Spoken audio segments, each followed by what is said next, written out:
This is a Caribbean passport from Saint Lucia in particular. And if you hold one of these passports, you have more opportunities in the next couple months to move to any number of countries, save taxes, and have a better life. I'm going to tell you how. So if you look at the bottom of this passport, this is my St. Lucia passport. I obtained it back in 2018 through St. Lucia's Citizenship by Investment program. There are 5 different Caribbean countries and others in other parts of the world that have so-called Citizenship by Investment programs. But right here at the bottom is the logo of the Caribbean Community. And that is a group of countries, obviously in the Caribbean, that all work together and do a number of things to improve their economies. St. Lucia is also part of a smaller group of countries called the Organization of Eastern Caribbean States. 5 of the 6 countries are those that have these citizenship by investment programs where for a donation of $100,000 and up, you can get a passport in a matter of months. And so those countries always had the ability to travel and basically to live, more or less, within each other's borders. And so if you're St. Lucian, you could say, I want to go live in tax-free St. Kitts and Nevis.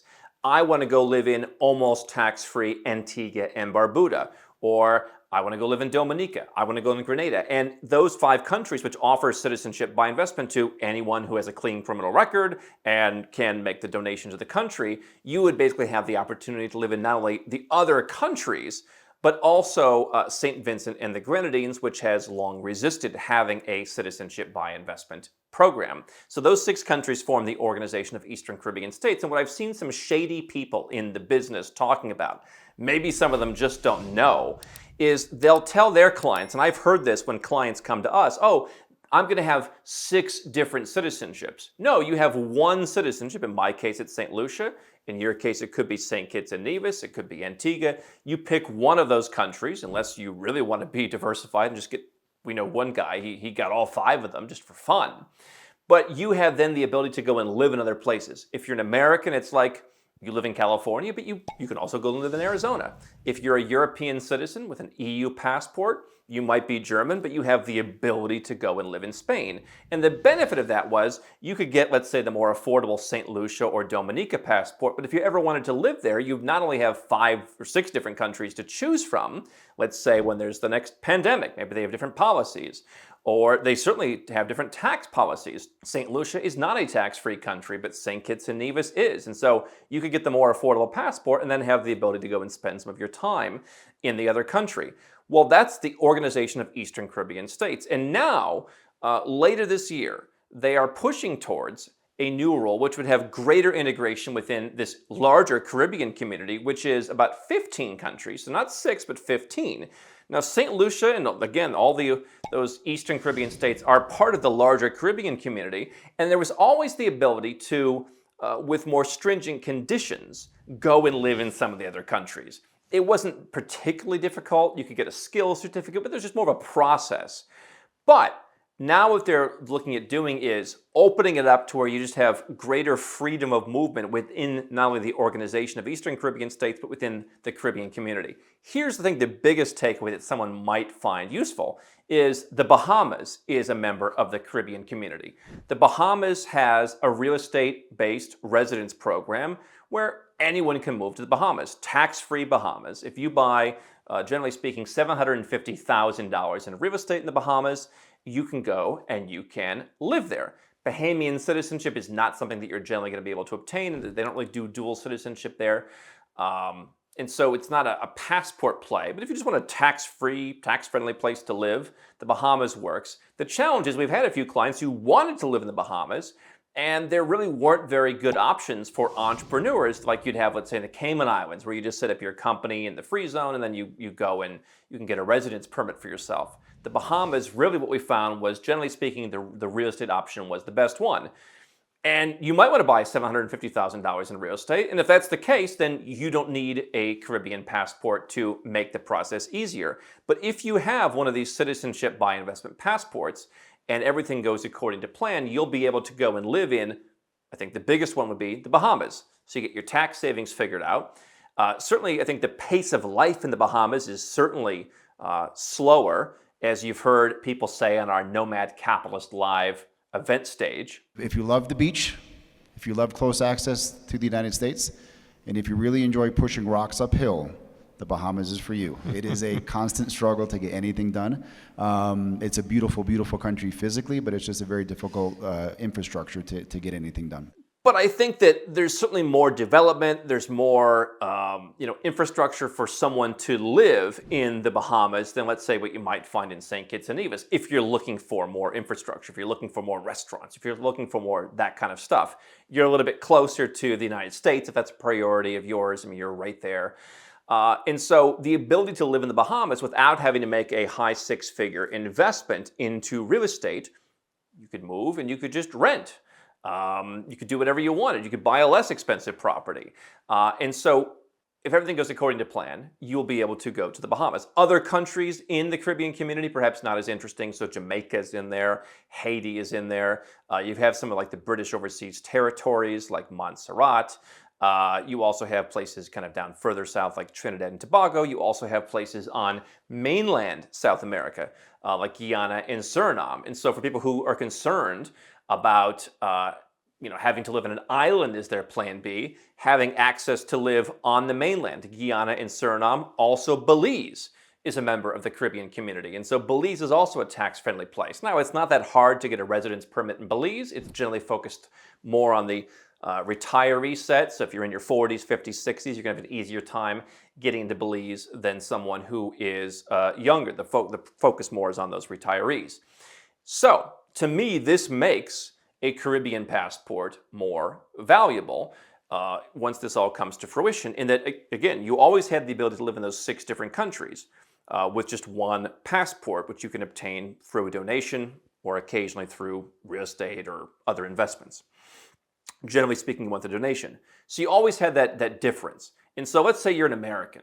You can only live in one country with your passport. Yes, you can go and get residence permits anywhere in the world, but what if something terrible happens? What if a black swan event happens?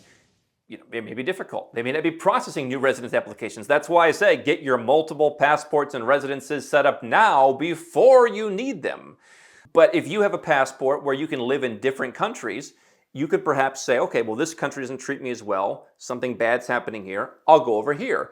That's probably more of an effect when you have a European Union passport and you can say, hey, Spain isn't doing what I need, or Lithuania is not doing what I need, but maybe Greece is. And so the European country is going to be a bit different than 6 Caribbean islands that are all very close to each other. But again, even the black swan events aside, there's different tax policies, and you can get a more affordable passport, and that can be your ticket to go and live in a tax-free place if you want.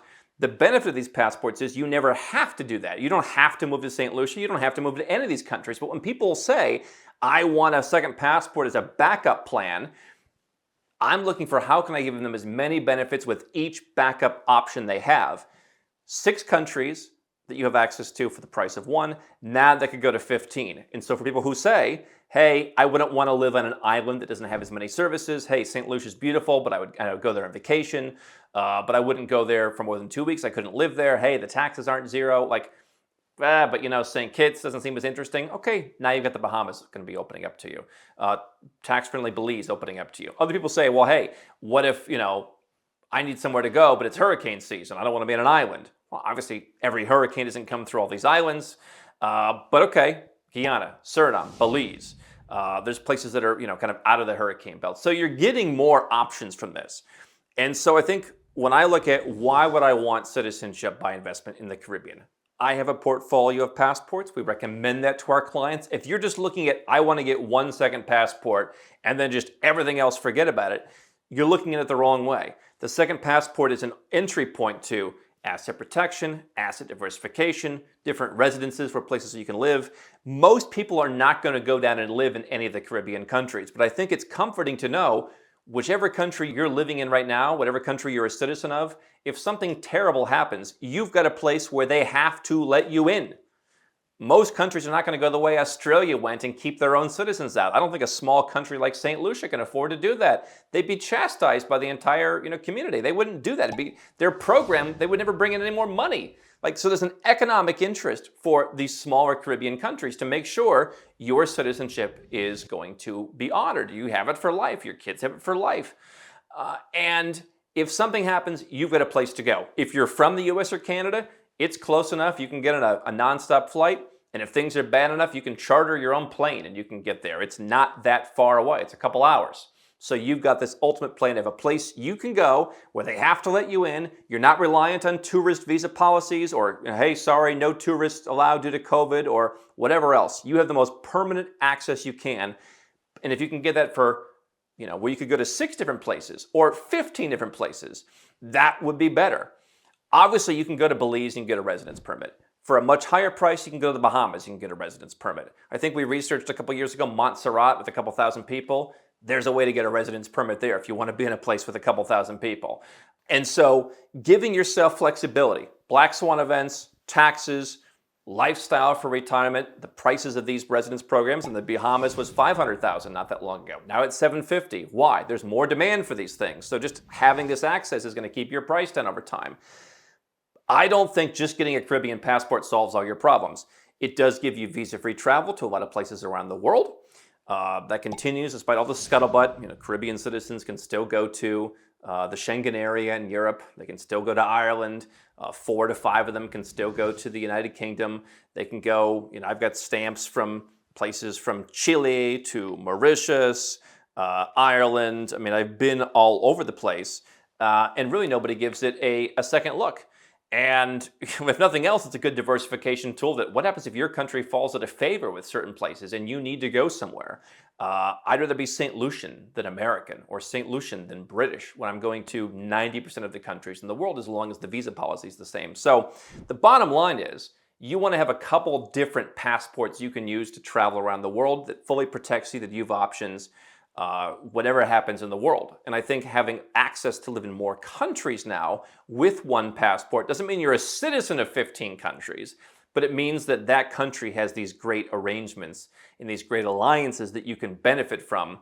And so that's one more reason to get a Caribbean citizenship. We help people plan for passports. And I'll tell you, we've had people come to us who they say, I think I need a second passport. And then we go through all the reasons why they might. They say, that doesn't apply to me. Here's why I thought I needed it. And I say, don't bother, save your money. There's times when citizenship by descent might actually be better for you. There's times when, hey, you're hiring 10 people overseas, there might be a better way to get a passport. There's many different ways to skin the proverbial cat. And so just rushing because you heard second passport and Googling it and clicking on one of the Google ads from some company that only sells Caribbean passports isn't the best way to go because they're just going to sell you a Caribbean passport. That's all they can do. When you talk to Nomad Capitalist, you're going to pay a fee for advice that actually benefits you. And my goal is that you're going to get much more back in value than what you paid for that fee. You're going to get actual advice about how to use your passport from people who actually walk the walk, not just some sales guy in Dubai or in London. You're going to get information about putting a passport portfolio together. Maybe you can get a different passport and then you're entitled, there's an endless number of permutations of passports that you could get. And so I got Saint Lucia in particular out of the Caribbean because I had other passports that filled in the gap. You might choose to pay a little bit more than I did in the Caribbean, or you might have a family of 4 where the economic shift where I was single at the time. And so this is the kind of stuff that you want to be advised on. A lot of companies have started using my language that they make holistic plans. We are investing hundreds of thousands of dollars in the most advanced system. We're calling it Minerva, our back-end system for our entire team of, I think, more data than probably any company in this space has. And so if you want the advice on the best passports and to make sure you know how to use those passports and to make sure you know how passports fit into your entire ecosystem of protecting yourself, your family, and your assets, then Nomad Capitalist would love to help you. Go to nomadcapitalist.com/apply. Learn what we do. It's unique, often imitated, never duplicated. It is based around the frustrations I wish would have been resolved for me that I've wasted a lot of my time dealing with. And I constantly get new residences and passports and bank accounts to make sure we're on the cutting edge of what's working and what's not. Caribbean citizenship is getting a little harder to get. They've thrown in a few very manageable roadblocks, like now you have to go through an interview. Timelines are a little slower right now. All the reason, in my opinion, to do it. I did it when it was easier. It's going to be the easiest ever it is. It's not going to get easier, 5 years from now. That's why I think it's good to do this in advance before you need it. And we'd love to help you do that better than anyone else.